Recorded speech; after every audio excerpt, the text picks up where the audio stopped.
ओम शांति। 15 मार्च 2026 आज की अव्यक्त मुरली रंगीन बड़े बड़े अक्षरों में पढ़ें, सुने और मंथन करें।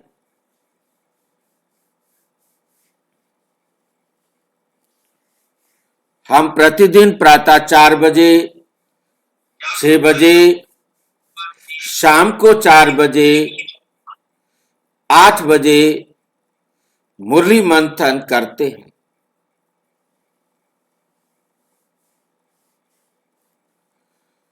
आप इस मुरली मंथन ज्ञान मंथन में अपनी सुविधा अनुसार जब भी जुड़ना चाहे जुड़ सकते हैं। हमारे साथ साथी और सहयोगी बन सकते हैं।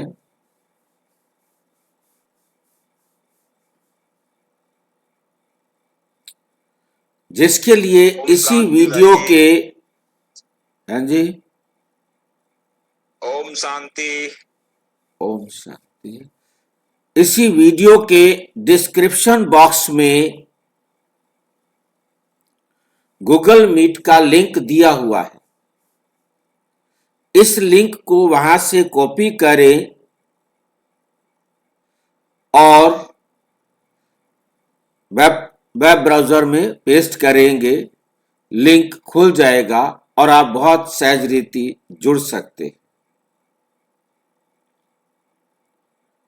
वहां से कॉपी करने के बाद चाहे गूगल मीट हो, गूगल क्रोम हो या ई वेब ब्राउजर हो, कोई भी हो, कहीं भी जोड़ेंगे, किसी भी तरीके से वो जुड़ जाएगा। यदि आपको फिर भी जुड़ने में कठिनाई आ रही है तो इसी वीडियो में जो सामने देख रहे हो, नीचे चलती हुई लाइन दिखाई दे रही है, उसमें व्हाट्सएप नंबर दिया है। उस पर मैसेज करके आप पुनः लिंक प्राप्त कर सकते हैं, प्रश्न पूछ सकते हैं और आपको कोई भी हम आत्माओं के लिए सुझाव हो वो भी आप हमें दे सकते हैं। अच्छा, ओम शांति। आज की अव्यक्त मुरली, ये अव्यक्त मुरली बाबा ने 24 मार्च 2009 को चलाई।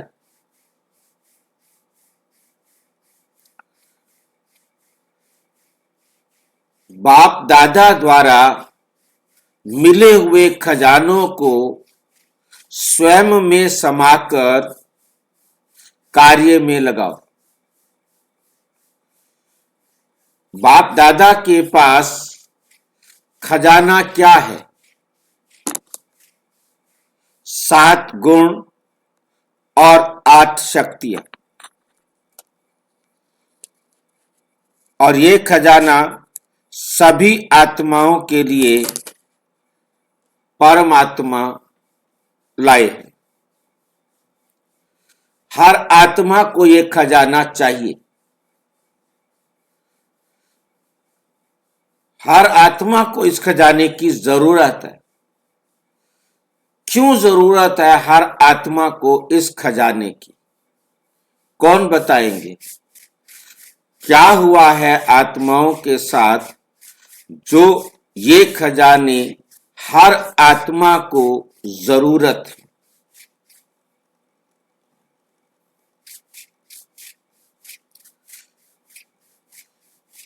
कौन बताएंगे? ये खजाने हर आत्मा को हाँ जी।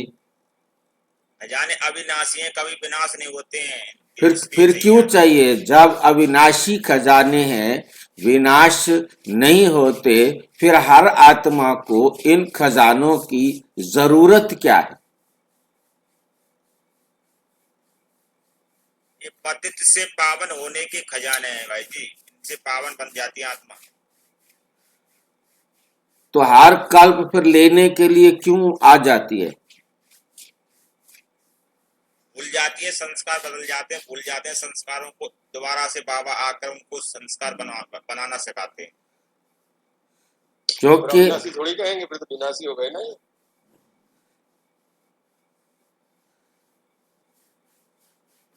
क्या करें आप बताओ? तो विनाशी हो गए ना। ये विनाशी खजाने हैं या अविनाशी खजाने हैं, और इसको हमें क्यों लेना पड़ रहा है? हर एक आत्मा क्यों चाह रही है कि भगवान आए और हमको आकर ये खजाने दे? क्योंकि हम रोल प्ले करते करते ये खजाना क्षय कर देते हैं। हाँ, ये खजाना क्षय कर देते हैं। क्षय माना खर्च कर देते हैं। ये खजाना हम अपने जीवन से क्षय करना माना अपने जीवन से हटा देते हैं, गुम कर देते हैं, भूल जाते हैं कि ये खजाना भी हमारे पास है, यह खजाना भी हमारे पास है। हम भूल जाते हैं, हम इसको क्षय कर देते हैं, करके दुखी हो जाते हैं। फिर हम दुखी हो जाते हैं। फिर हमें ये खजाना चाहिए। ये खजाना हम आत्माओं के अंदर है। ये अविनाशी खजाना है। ये खजाना हम आत्माओं के अंदर है, परंतु ड्रामा अनुसार ये मर्ज हो गया है। ये खजाना ड्रामा अनुसार मर्ज हो गया है। ठीक है कि नहीं? तो परमात्मा आकर इस खजाने को पुनः इमर्ज करते हैं, और इमर्ज करते नहीं है, सिर्फ इमर्ज करने की विधि सिखाते हैं। परमात्मा आकर इस मर्ज हुए खजाने को जागृत करने की विधि सिखाते हैं, जिसके द्वारा भाई जी, हाँ जी, ये तो याददाश्त लौटाने वाली बात हुई केवल। बिल्कुल बिल्कुल। स्मृति से हम विस्मृति में आए थे। विस्मृति से केवल बाबा स्मृति दिलाते हैं, और फिर हम अपने उन गुणों को फिर से इमर्ज कर लेते हैं। अब इमर्ज करेंगे वही आत्माएं जिन्होंने मर्ज किया होगा, जिनके अंदर होगा। जितना है उतना ही इमर्ज करेंगे, फालतू इमर्ज कर नहीं सकते, और जो नहीं हो रहा ऐसा हो नहीं सकता। तो इसीलिए हर आत्मा मर्ज और इमर्ज के सिस्टम को एक्यूरेट चलाती है। उतनी ही पवित्र बन के वो आत्मा परम धाम जाती है। इसमें किसी भी प्रकार की पैनिक होने की, किसी भी प्रकार की टेंशन लेने की, किसी भी प्रकार की चिंता करने की जरूरत नहीं है। सिर्फ बाबा का कहना मानना है और निश्चिंत हो जाना है। क्योंकि जो निश्चिंत होगा वही हल्का होगा, वही डबल लाइट होगा। जिसके दिमाग में टेंशन है वो हल्का नहीं हो सकता, वो भारी ही होगा। वो हर समय सोच में ही खोया रहेगा, अपने आप में खोया रहेगा। वही फिर सबका हल्का ही सबका सहयोगी बन सकता है, हल्का ही अपना भाग्य श्रेष्ठ लिख सकता है, भारी अपने भाग्य को नहीं लिख सकता। लिखेगा भी मर्ज करना है उसने। लिखना क्या है? मर्ज को इमर्ज करना। बाबा आकर हमें सत्य स्मृति दिलाते हैं, जैसे जामवंत ने हनुमान को स्मृति दिलाई। तो बाबा हमें हनुमान भी बना देते, हमें जामवंत भी बना देते कि तुम जाकर सबको जागृति दिलाओ। मैंने तुम्हें जागृति दिलाई है, तुम्हें स्मृति दिलाई है, तुम सबको जाकर ये स्मृति दिलाओ। मेरे समान बन सबको सहयोग दो। तो बाप द्वारा मिले हुए खजानों को स्वयं में समाकर, पहले उन खजानों को स्वयं में भरो।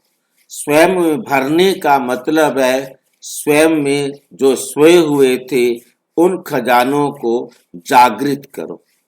जब वो जागृत होंगे तभी तो कार्य में लगाओ उनको। प्रैक्टिकल सबके साथ उसी के अनुसार व्यवहार करो। अनुभव की अथॉरिटी बनो। जब आप उनको प्रयोग करेंगे, उसको प्रयोग करने से सर्व के कल्याणकारी बनेंगे, सर्व को सुख देने के निमित्त बनेंगे। जिनको जो देंगे, जिनको जो बांटेंगे, वो आपके खजाने में जमा होता जाएगा, जमा होता जाएगा। फिर वो आपको रिटर्न मिलेगा, क्योंकि ये विधि है जमा करने की। इसको बढ़ाने की विधि है, जितना बांटेंगे उतना बढ़ता जाएगा। जितना बांटेंगे अपने अनुभव की अथॉरिटी को, जितनों को अनुभव की अथॉरिटी बनाएंगे उतना आपका बढ़ता जाएगा। यह है आज की मुरली का सार।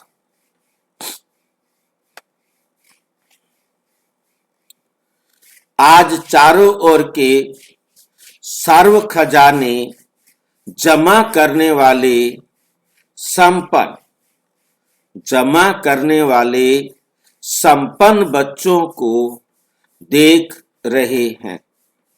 साथ साथ हर एक बच्चे ने कहां तक सर्व खजाने जमा किए हैं उसकी रिजल्ट देख रहे थे। खजाने तो बाप दादा, खजाने तो बाप दादा बच्चों द्वारा बहुत अविनाशी प्राप्त हुए। सबसे पहले बड़े ते बड़ा खजाना ज्ञान धन, बड़ा खजाना है ज्ञान धन।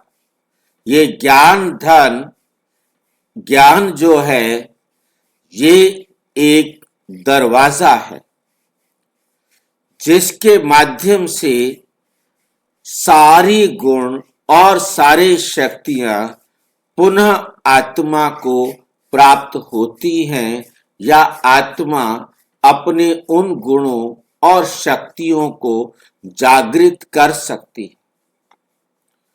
बिना ज्ञान धन के आत्मा गुण और शक्तियों को जागृत नहीं कर सकती। इसलिए बाबा कहते ये ज्ञान मुरली आपको रोज सुननी है, पढ़नी है, रोज अपने आप को याद दिलानी है, जिससे आप अपने गुण और शक्तियों को जागृत कर सकेंगे, जागृत कर सकेंगे। और उसके जागृत होने पर क्या मिलेगा आपको? मुक्ति और जीवन मुक्ति की प्राप्ति हुई है। पुरानी देह और पुरानी दुनिया से मुक्ति, जीवन मुक्ति। बंधन है दुख, ये बंधन भी दुख तब होता है। हेलो भाई जी, हाँ जी, डिस्कनेक्ट है क्या आप? अच्छा जी, हाँ जी।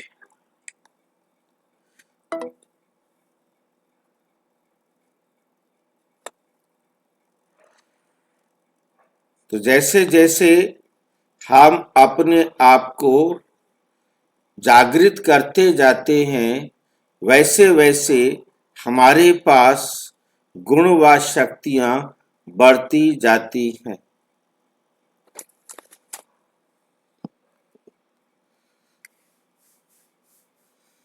तो पुरानी देह और पुरानी दुनिया से मुक्ति, जीवन मुक्ति, स्थिति और मुक्ति धाम में जाने की सभी बच्चों को प्राप्त है। ये जो गुण हैं, ये शक्तियां हैं, ये जागृत हो जाती हैं, जिनके आधार पर हम ड्रामा अनुसार मुक्ति धाम, जीवन मुक्ति धाम में जाने की शक्ति प्राप्त करते हैं।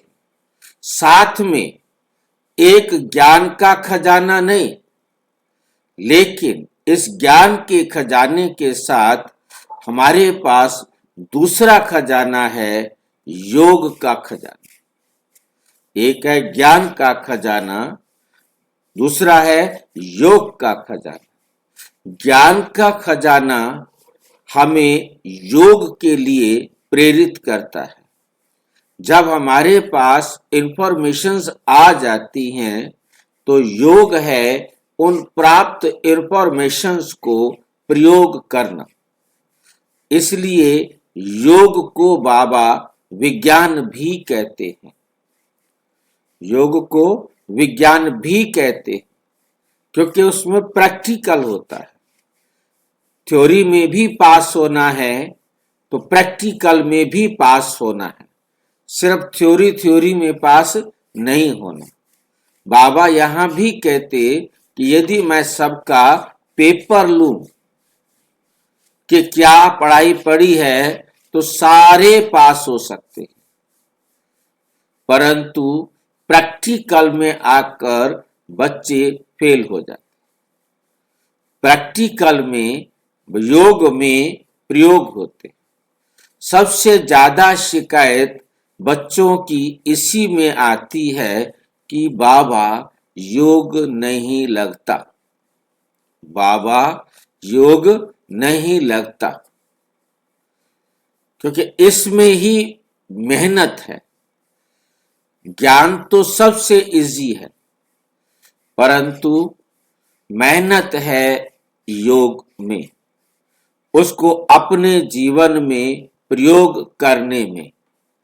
यहाँ हमारी परसेंटेज दूसरे खजाने के आधार पर होती है, क्योंकि इसके बिना हमारे अंदर जो ज्ञान, जो गुणों का खजाना, जो शक्तियों का खजाना मर्ज है, वो जागृत नहीं होता।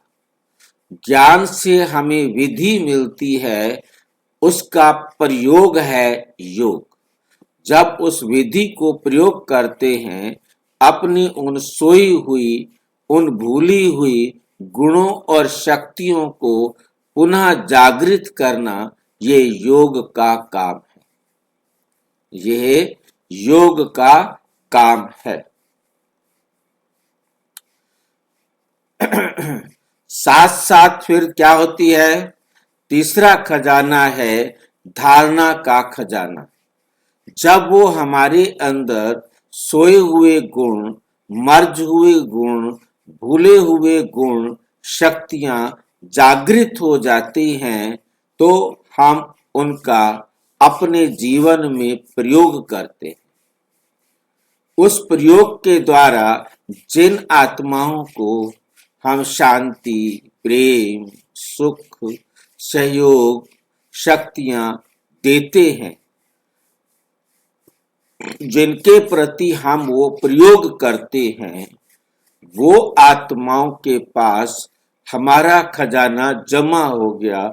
जो हमने उनको दिया वो हमें देंगे। ये है खजानों को जमा करने की विधि। अब एक खजाने को जमा करने की विधि उनके साथ है जो हमारे संबंध संपर्क में आए, और ये खजाना फिर और वृद्धि को पाता है जब हम इस खजाने से अनेक आत्माओं को सेवा करने के लिए प्रयोग करते हैं। जितनी भी आत्माओं को चाहे मनसा, चाहे वाचा, चाहे कर्मणा हम सेवा करेंगे, उन्हें बाप से अपना अधिकार लेने का अधिकारी बनाएंगे, उनकी दुआओं का खजाना भी हमें मिलेगा। जो लिफ्ट का काम करता है, बाबा कहते वो आपको बहुत लिफ्ट देता है, जिसके कारण आप चलकर नहीं, दौड़कर नहीं, उड़कर आगे बढ़ते हैं। वो आपकी स्पीड को इतना पुशअप करते हैं, आपके जीवन में कोई भी ऑब्स्टेकल्स आ नहीं सकती, कोई भी रुकावट आ नहीं सकती। यदि आप ज्ञान ले रहे हैं, तो आप समझो धीरे धीरे चलने की सोच रहे हैं। योग में आने पर आपने उसके प्रयोग करने का निर्णय कर लिया है। धारणा करने पर आप उसे प्रयोग कर रहे हैं, जितना भी स्पीड से कर रहे हैं।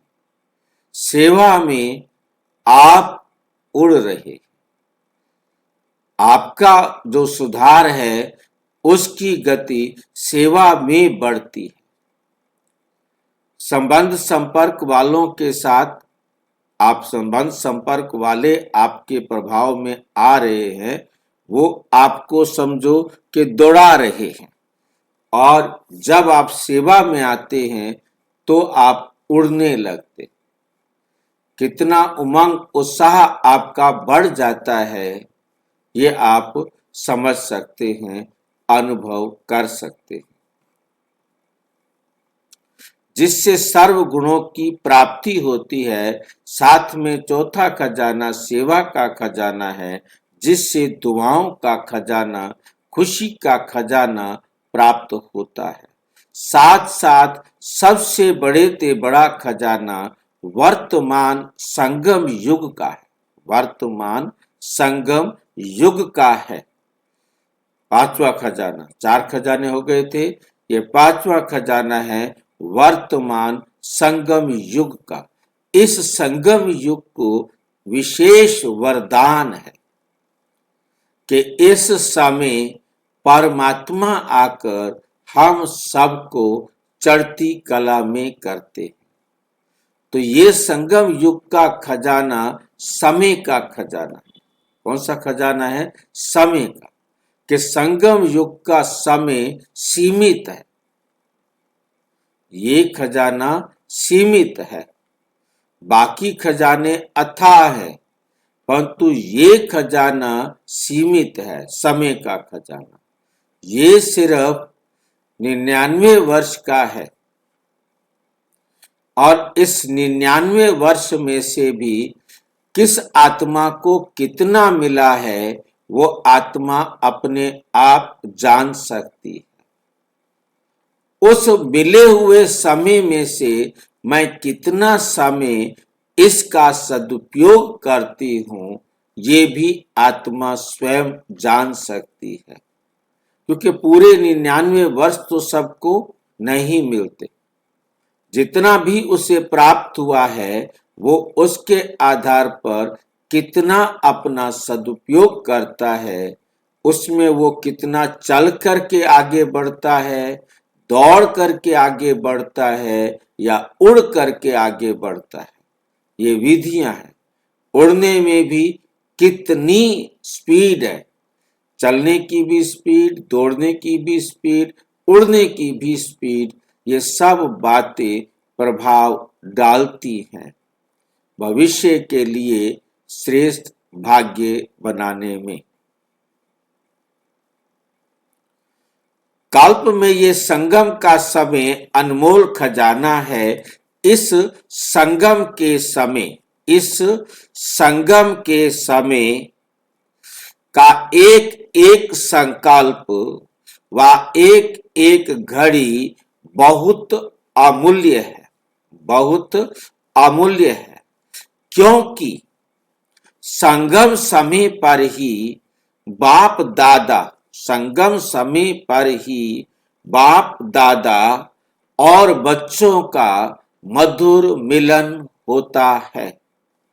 और कोई भी युग में परमात्म बाप और परमात्म बच्चों का, परमात्म बाप और परमात्म बच्चों का मिलन नहीं होता। साथ साथ संगम समय ही है जिसमें बाप दादा द्वारा सर्व खजाने प्राप्त होते हैं, जिसमें बाप दादा द्वारा सारे खजाने प्राप्त होते हैं। खजाना जमा होने का समय संगम युग ही है, और कोई भी युग में जमा का खाता जमा करने की बैंक ही नहीं है।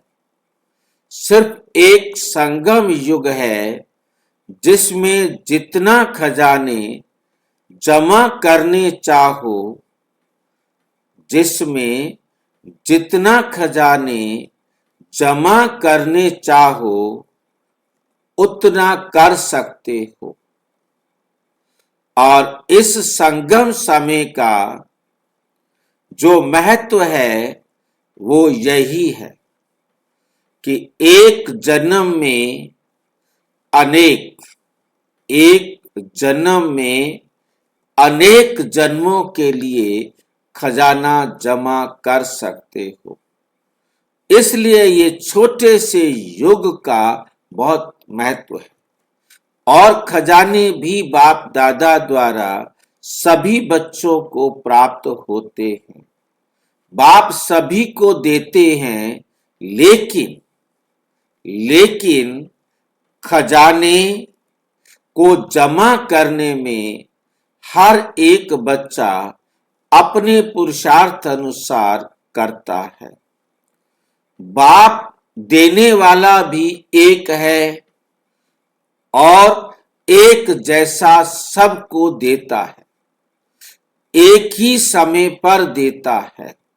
लेकिन धारण करने में क्या देखा कि बाप ने एक जैसा दिया, लेकिन धारण करने में हर एक का अपना अपना पुरुषार्थ रहा। क्योंकि खजाने को धारण करने के लिए एक तो अपने पुरुषार्थ से प्रारब्ध बना सकते हो, दूसरा सदा स्वयं संतुष्ट रहना और सर्व को संतुष्ट करना, संतुष्टता की विशेषता से खजाना जमा कर सकते हो। और तीसरा सेवा से, क्योंकि सेवा से सर्व आत्माओं को खुशी की प्राप्ति होती है। तो खुशी का खजाना प्राप्त कर सकते हो, अपना पुरुषार्थ और सर्व को संतुष्ट करने का पुरुषार्थ, और तीसरा सेवा का पुरुषार्थ। इन तीनों प्रकार से खजाने जमा कर सकते हो। खजाने जमा करने में विशेष संबंध संपर्क में आने में एक तो निमित्त भाव, निर्माण भाव, निस्वार्थ भाव, हर आत्मा प्रति शुभ भावना और शुभ कामना रखने की आवश्यकता है। अगर सेवा में व संबंध संपर्क में यह सब है तो पुण्य का खाता और दुआओं का खाता बहुत सहज जमा कर सकते हो। जमा कर सकते हो। बाप दादा सबके पोता मेल देख रहे थे, तो क्या देखा? चारों ओर के बच्चों में नंबरवार देखा। बाप एक है, एक ही समय पर देते हैं, लेकिन जमा करने में दो प्रकार के बच्चे देखे। एक बच्चे तो जमा हुआ खजाना खाया, जमा भी किया और खा के खत्म भी कर दिया।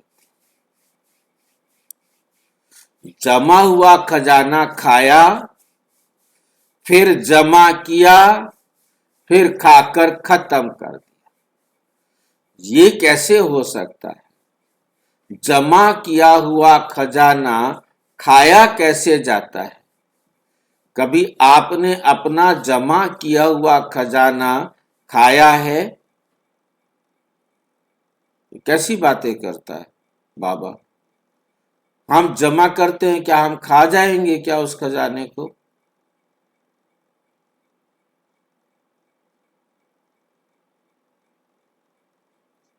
भाई जी जब उसको यूज कर लेते हैं तो फिर वो खत्म हो जाता है। कैसे यूज और जब किया? उसका हमने जमा किया, हमने जो है ना सेवा की, जमा हो गया ना, हम सेवा को खा थोड़ा रहे हैं अब।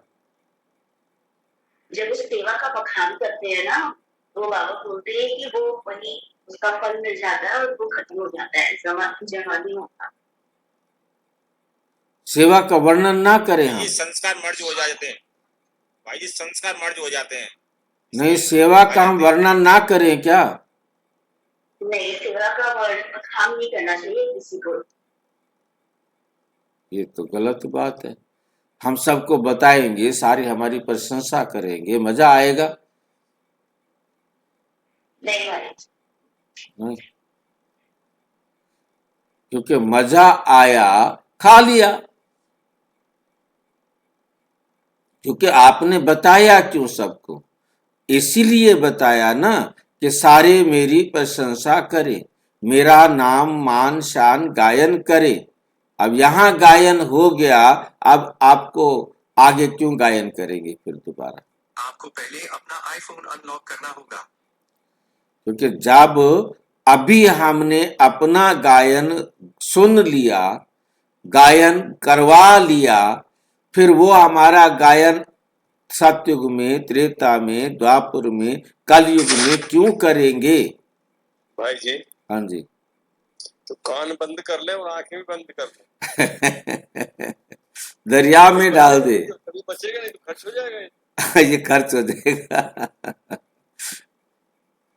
आंखें बंद करके बैठ जाए, देखा नहीं कि हमें कोई तारीफ कर रहा है, सुने। बिल्कुल।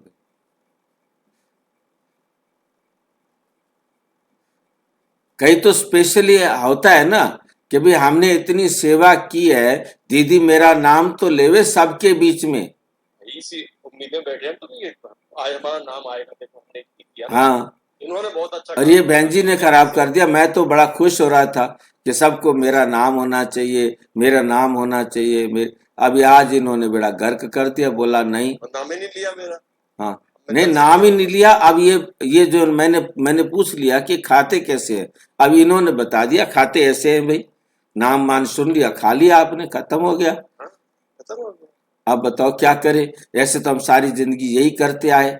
बहन जी कहती भाई जी बहुत अच्छी प्रदर्शनी करते हैं, बहनें सुनती है मूल्य, कहते आप भाई जी बहुत अच्छी मूल्य सुनाते हो। ये लो और बढ़ गया, मेरा किया कराया सारा यही खत्म कर दिया।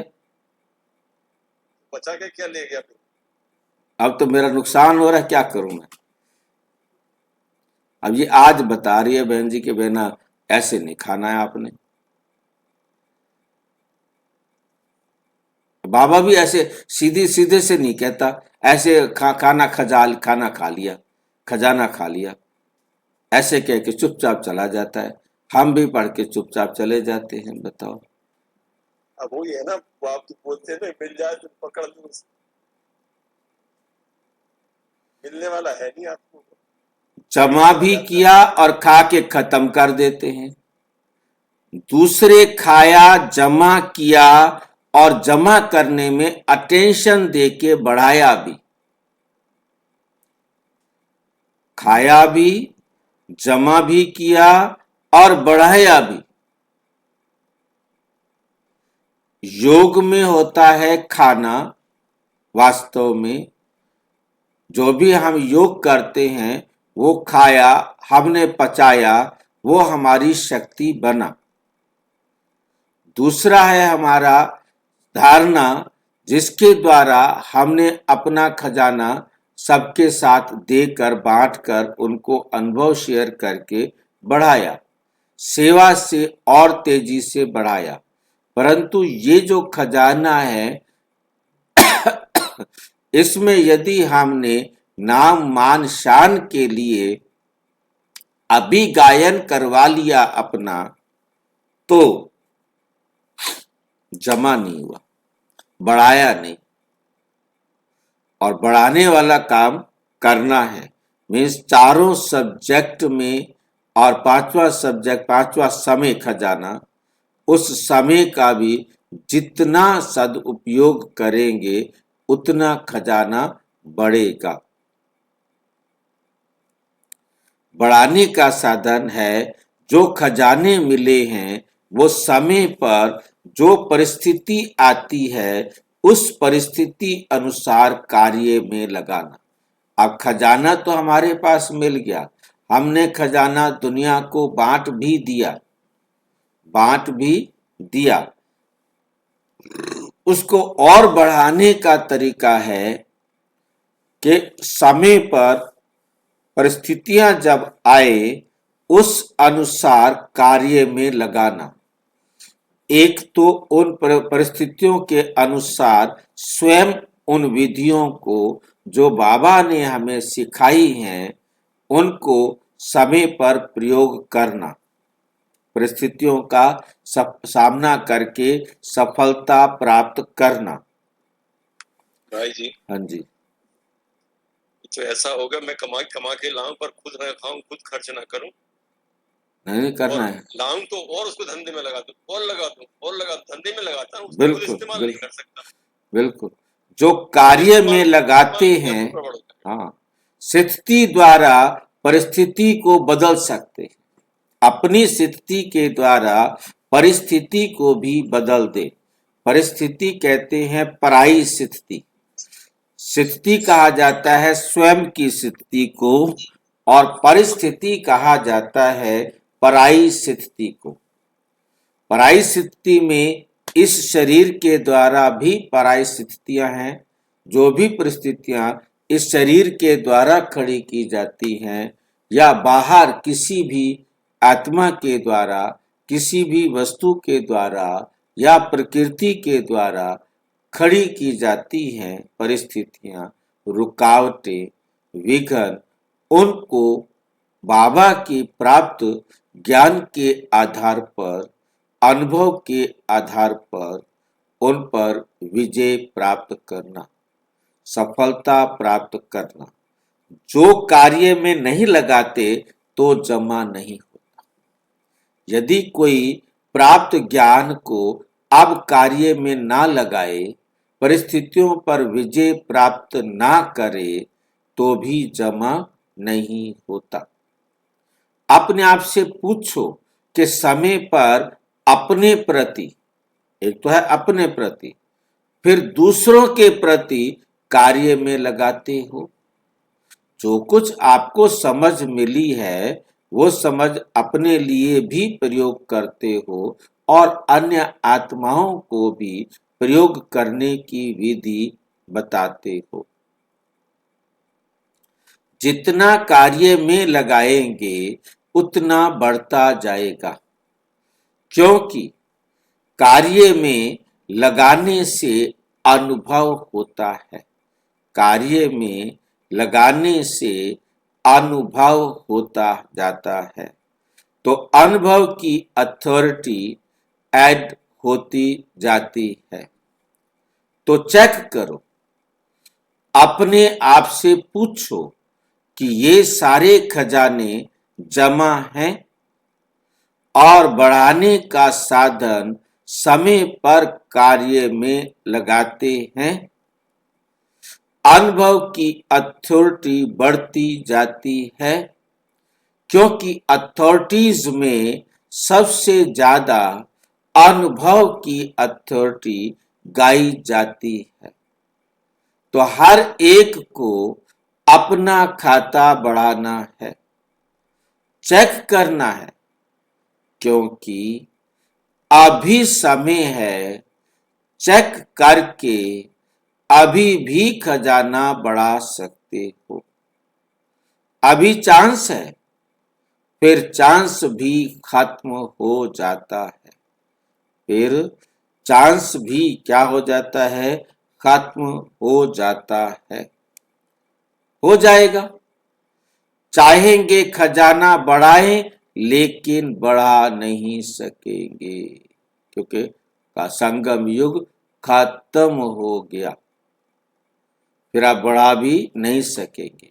बाप दादा ने देखा खजाना मिलता है, खुशी से अपने में समाने का प्रयत्न भी करते हैं, लेकिन खजाना जब मिलता है, मुरली द्वारा ही खजाने मिलते हैं, तो दो प्रकार के बच्चे हैं, एक सुनने वाले, दूसरे हैं समाने वाले। एक तो आते हैं, कथा सुनी और चले गए, दूसरे हैं सुनकर अपने में समाते हैं, बहुत खुश होते हैं।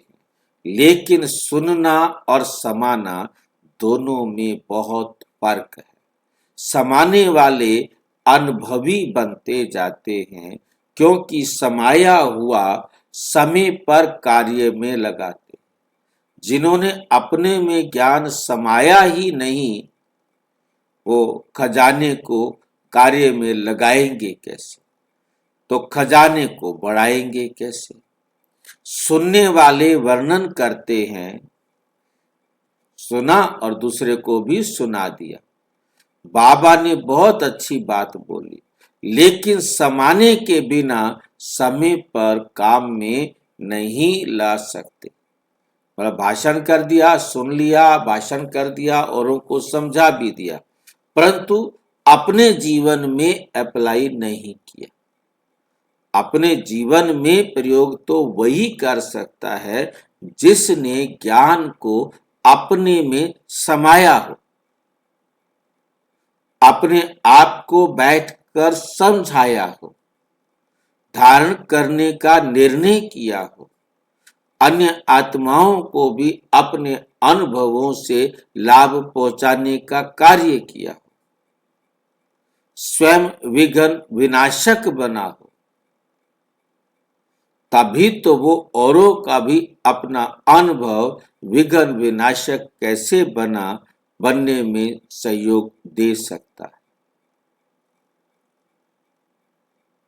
सभी चेक करो, तो आप सभी चेक करो, समाने वाले हैं या सिर्फ आए और मुरली सुनकर चले गए, या मुरली पढ़कर हो गया काम।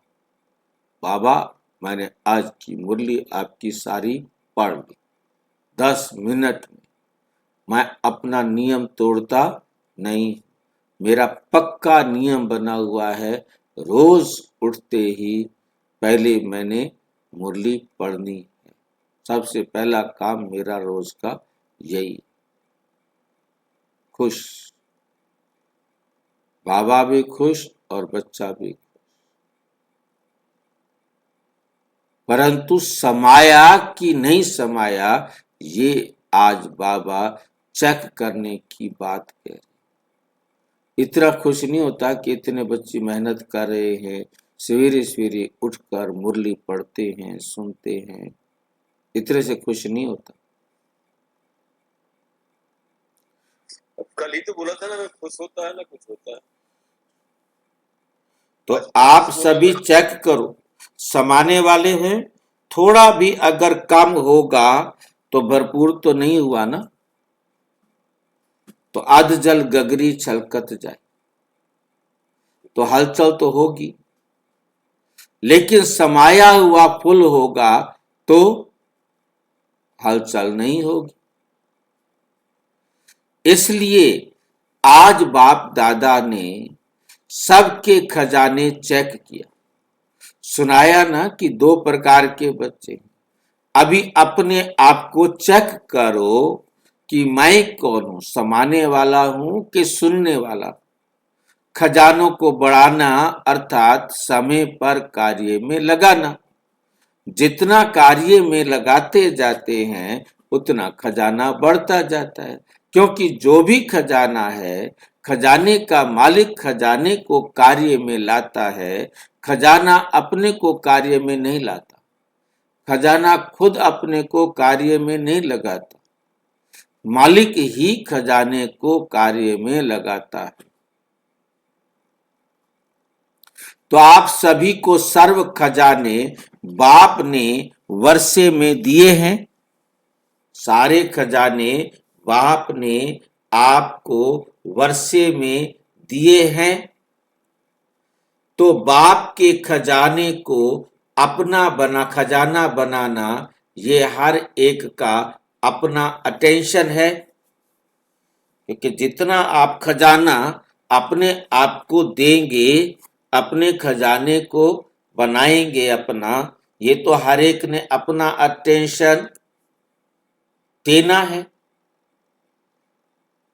क्योंकि जितना खजाना भरपूर होगा उतना ही भरपूर अवस्था में अचल अडोल होंगे। अचल अडोल होंगे। बाप दादा यही चाहता है कि एक एक बच्चा संपन्न हो, कम नहीं हो। क्योंकि ये चांस बाप द्वारा अविनाशी खाता जमा होना, ये सिर्फ अभी ही हो सकता है। इसलिए कहा हुआ भी है, अभी नहीं तो कभी नहीं। ये संगम समय के लिए ही गायन है। भविष्य में तो जो जमा किया है उसका फल प्राप्त करेंगे, लेकिन प्राप्ति का समय सिर्फ अब है। तो हर एक को अपना खाता देखना है। जिसका जितना भंडारा भरपूर है, उसके नयनों से, चलन से, चेहरे से मालूम होता है। उसकी चलन और चेहरा ऐसा लगेगा जैसे खिला हुआ गुलाब का पुष्प। बाप दादा हर एक के चलन और चेहरे से देखता रहता कि कितना हर्षित, कितना खुश मिजाज रहता है। नयनों से रूहानियत, चेहरे से मुस्कुराहट और कर्म से हर एक गुण सभी को अनुभव होता है। सभी को अनुभव होता है। तो हर एक अपने आप को चेक करे। बाप दादा की हर एक बच्चे में यही शुभ भावना है कि हर एक बच्चा अनेक आत्माओं को ऐसा खजानों से संपन्न बनावे। आज विश्व की आत्माएं सभी यही चाहती हैं कि कुछ ना कुछ आध्यात्मिक शक्ति मिल जाए। और आध्यात्मिक शक्ति के दाता आप ब्राह्मण आत्माएं ही हैं। क्योंकि होलीएस्ट, हाईएस्ट और रिचेस्ट, दोनों होलीएस्ट सबसे अधिक पवित्र, सबसे अधिक ऊंचे और रिचेस्ट, सबसे अमीर, धनी आप आत्माएं ही। होलीएस्ट भी सब आत्माओं से ज्यादा आप हो। आप आत्माओं की पूजा जैसे विधि पूर्वक होती है वैसे और किसी की भी नहीं होती। अभी लास्ट जन्म में भी आप आत्माओं की पूजा और कोई भी धर्म पिता व महान आत्माएं जो निमित्त बनी हैं उन्हों की पूजा नहीं है। विधि पूर्वक पूजा भले यादगार बनाते हैं लेकिन विधि पूर्वक पूजा नहीं होती। आप जैसा खजाना richest in the world, richest in the world आप ब्राह्मण आत्माओं का एक जन्म का खजाना गारंटी है 21 जन्म चलता है, 21 जन्म चलता है। क्योंकि बाप द्वारा बाप का वर्षा मिला। तो जैसे बाप अविनाशी है वैसे ही बाप द्वारा अविनाशी मिला हुआ खजाना भी अविनाशी। इसलिए richest in the world, holiest in the world आप बच्चे हैं, आप बच्चे हैं। तो सभी अपने को ऐसे विशेष सेवादारी समझते हो ना। आज के समय अनुसार विश्व की आत्माओं को आवश्यकता किस चीज की है? इन्हीं गुणों और शक्तियों की, जिसके आधार से खुशी, शक्ति, स्नेह ये सबको चाहिए। ये सारे गुण सभी आत्माओं को चाहिए। ये सारी शक्तियां सभी आत्माओं को जरूरत है। आत्मिक स्नेह चाहते हैं। लेकिन आप ब्राह्मण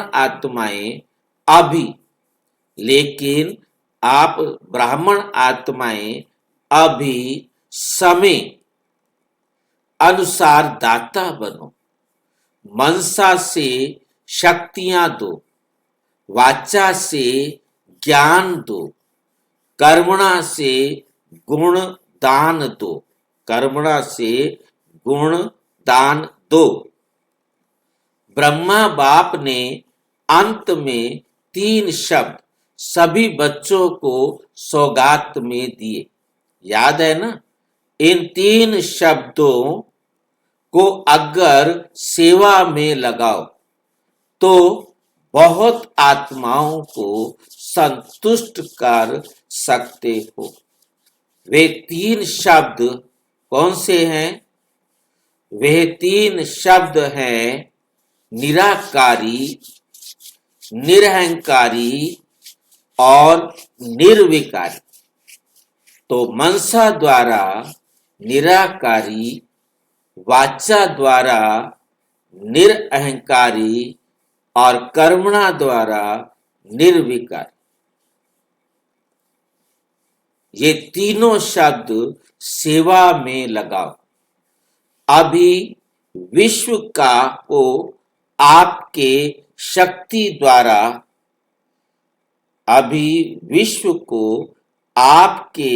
शक्ति द्वारा थोड़ा सा दिल का आनंद, सुख की प्राप्ति हो। सब निराश हैं और आप विश्व के लिए आशाओं के सितारे हो। और बाप दादा सभी बच्चों को बाप के आशाओं के सितारे देखते हैं, सिर्फ उम्मीदों के सितारे नहीं, लेकिन आशाएं पूर्ण करने वाले आशाओं के सितारे हो। बाप दादा के पास बच्चों का स्नेह सदा पहुंचता है और सबसे सहज पुरुषार्थ कौन सा है? भिन्न भिन्न पुरुषार्थ है, लेकिन सबसे सहज पुरुषार्थ स्नेह है। स्नेह में मेहनत भी मोहब्बत के रूप में बदल जाती है। तो बाप के स्नेही बनना अर्थात सहज पुरुषार्थ करना। स्नेह में आप सभी अपने को स्नेही समझते हैं, कभी कभी नहीं, सदा स्नेही। जो अपने को सदा स्नेह के सागर में, सदा स्नेह के सागर में समाये हुए समझते हैं, सदा स्नेह के सागर में समाया हुआ, डुबकी लगाने वाले नहीं, समाया हुआ। बताओ, जब तक मर नहीं जाएंगे पानी में डुबकी लगा के बाहर आना पड़ता है। ये तो कहता है पक्के मर जाओ, ऊपर आओ ही ना। बताओ, ये जुल्म है या नहीं है? करने दे में जुल्म बाबा का, मान ले में ये।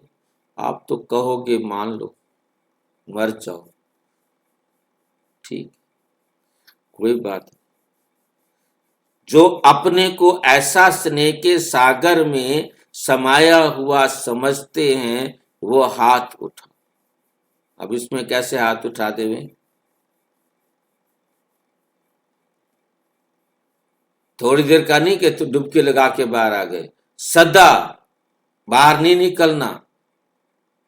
सोच लो हाथ उठाने से पहले, सदा शब्द को अंडरलाइन करो, सदा अंदर डूबे रहना, बाहर नहीं निकलना। हाथ उठाओ, सदा, सदा वाले हाथ तो अच्छा उठाया है। बाप दादा हाथ को देखकर खुश होते हैं, क्योंकि हिम्मत रखते हैं अगर कुछ भी काम भी होगा तो याद तो आएगा कि हाथ उठाया है। क्योंकि बाप दादा का एक एक बच्चे से अति स्नेह है। क्यों? क्योंकि बाप दादा जानते हैं कि ये एक एक आत्मा अनेक बार, एक एक आत्मा अनेक बार स्नेही बनी है, अभी भी बनी है। हर कल्प यही आत्माएं स्नेही बनेगी। नशा है, खुशी है कि हम ही हर कल्प के अधिकारी आत्माएं हैं। बाप दादा ऐसे अधिकारी आत्माओं को देख दिल की दुआएं दे रहे हैं। सदा अथक बन उड़ते चलो। कभी भी अगर कोई परिस्थिति आती है तो स्वस्थिति को नीचे ऊपर नहीं करो। स्वस्थिति के आगे परिस्थिति कुछ नहीं कर सकती। स्वस्थिति के आगे परिस्थिति कुछ नहीं कर सकती। बताओ, हमारी स्वस्थिति इतनी ऊंची हो कि परिस्थिति हमारे आगे कुछ कर नहीं सकती। अच्छा, पहली बारी कौन आए हैं वो हाथ उठाओ। बहुत आते हैं। बाप दादा को एक एक बच्चे को देख नाज है। वह मेरे बच्चे, वह जैसे आप दिल में गीत गाते हो ना, ऑटोमेटिक वह बाबा, वह मेरा बाबा, वह ऐसे ही बाबा भी बच्चों के प्रति यही गीत गाते कि वाह हर बच्चा, हर एक बच्चा वाह, क्योंकि बाप को भी कल्प के बाद आप बच्चे मिलते हो और एक एक विश्व के आगे महान है। तो बाप भी गीत गाते हैं, बाप भी गीत गाते हैं। वाह बच्चे वाह, वाह वाह हो ना, वाह वाह बच्चे हो ना, वाह वाह बच्चे हाथ उठाओ।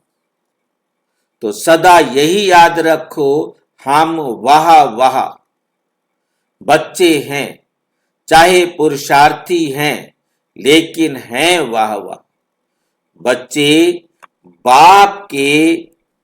वाह वाह बच्चे बाप के साथ ही चलेंगे, रहे तो नहीं जाएंगे, पीछे तो नहीं रह जाएंगे ना। बाप तो कहते हैं हर एक बच्चा, बाप क्या कहते हैं, हर एक बच्चे को स्नेह की गोदी में साथ ले जाएंगे। तो तैयार हो, बच्चे पूछ रहे, बाबा पूछ रहे तैयार हो, रास्ते में रुक तो नहीं जाएंगे, थक गए, साथ चलेंगे, क्योंकि वायदा है भाई, वायदा तो निभाना है। वायदा निभाने वाले हो या तोड़ने वाले हो? अभी बाप दादा यही चाहते हैं कि फरिश्ता रूप अपना इमर्ज करो। क्या करो? अपना फरिश्ता रूप इमर्ज करो। चलते फिरते फरिश्ता ड्रेस वाले अनुभव कराओ। बाप दादा ने ड्रिल सुनाई ना, वस्त्र बदली करने की आदत तो है ना। तो जैसे शरीर की ड्रेस बदली करते हो, आत्मा का स्वरूप फरिश्ता बार बार अनुभव करो। फरिश्ते की ड्रेस पसंद है ना? जैसे ब्रह्मा बाप अव्यक्त फरिश्ता रूप में वतन में बैठे हैं, ऐसे बाप समान आप, ऐसे बाप समान आप सब भी चलते फिरते फरिश्ते रूप में अनुभव करो। क्योंकि फरिश्ता रूप होगा तभी देवता बनेंगे, बिना फरिश्ता बने देवता बन नहीं सकेंगे। इसलिए क्या कहा जाता है, ब्राह्मण सो फरिश्ता, फरिश्ता सो देवता। बाप शिक्षक और सतगुरु ऐसे अपने भी 3 रूप याद रखो, याद करो। कौन से 3 रूप? ब्राह्मण सो फरिश्ता और फरिश्ता सो देवता। ये 3 रूप पक्के हैं ना। कभी ब्राह्मण की ड्रेस पहनो, कभी फरिश्ते की चमकीली ड्रेस पहनो, कभी देवता की। इस तीनों रूप में स्वतः ही त्रिकालदर्शी की सीट में बैठ साक्षी होके हर कार्य करते रहेंगे। तो सभी से बाप दादा यही चाहते हैं कि सदा बाप के साथ रहो, अकेले नहीं बनो। साथ रहेंगे तब साथ चलेंगे। अगर अभी कभी रहेंगे तो साथ कैसे चलेंगे? स्नेही को कभी भूल नहीं सकता। सारे दिन में ये अभ्यास करते रहो अभी अभी ब्राह्मण, अभी अभी फरिश्ता, अभी अभी देवता। बस बन गए, अब कुछ और चाहिए? अब क्या? अच्छा, चारों ओर के सर्व बच्चों को जो सदा खजाने से संपन्न है, सदा अपनी चलन और चेहरे से सेवाधारी हैं, क्योंकि आप सबका वायदा है कि हम विश्व परिवर्तक बन विश्व का परिवर्तन करेंगे। तो चलते फिरते भी सेवाधारी सेवा में तत्पर रहते हैं। ऐसे विश्व सेवाधारी, विश्व परिवर्तक हर एक को बाप के खजानों से भरपूर करने वाले बाप दादा के चारों ओर के बच्चों को बाप दादा का याद, प्यार और दिल से दुआएं और नमस्ते। अच्छा, वरदान, मास्टर त्रिकालदर्शी बन हर कर्म युक्ति युक्त करने वाले, अर्थात बाबा की श्रीमत के अनुसार करने वाले, कर्म बंधन मुक्त भाव, हर प्रकार के कर्म के बंधन से अपने आप को मुक्त करने वाले बनो। जो भी संकल्प बोल व कर्म करते हो वे मास्टर त्रिकालदर्शी बनकर करो, तो कोई भी कर्म व्यर्थ व अनर्थ नहीं हो सकता। त्रिकालदर्शी अर्थात साक्षीपन की स्थिति में स्थित होकर कर्मों की गुह्य गति को जानकर इन कर्म इंद्रियों द्वारा कर्म कराओ, तो कभी भी कर्म के बंधन में नहीं बंधेंगे। हर कर्म करते कर्म बंधन मुक्त, कर्म अतीत स्थिति का अनुभव करते रहेंगे।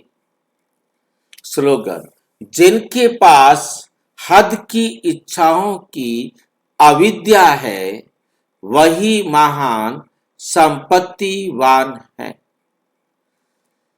ये अव्यक्त इशारे निश्चय के फाउंडेशन को मजबूत कर सदा निर्भय और निश्चिंत रहो। सदा निर्भय और निश्चिंत रहो। जैसे पहरे वाला चौकीदार अगर शस्त्रधारी होता है और उसको निश्चय है कि मेरा शस्त्र दुश्मन को भगाने वाला है, हार खिलाने वाला है, तो वे कितना निर्भय होकर के चलता रहता है। तो आप के पास भी सर्व शक्तियों रूपी शस्त्र सदा साथ है। फिर आह्वान करो, किसका आह्वान करना है? करो अर्थात मालिक बन ऑर्डर करो, तो सफलता हुई पड़ी है, तो सफलता हुई पड़ी है। अच्छा, ओम शांति। और विस्तार से जानने के लिए प्रजापिता ब्रह्मा कुमारी ईश्वरीय विश्वविद्यालय के किसी भी सेवा केंद्र पर संपर्क करें, और यदि कोई प्रश्न है तो 9213106986 पर केवल टेलीग्राम करें। 9650692270 पर केवल व्हाट्सएप करें, फोन नहीं। ओम शांति।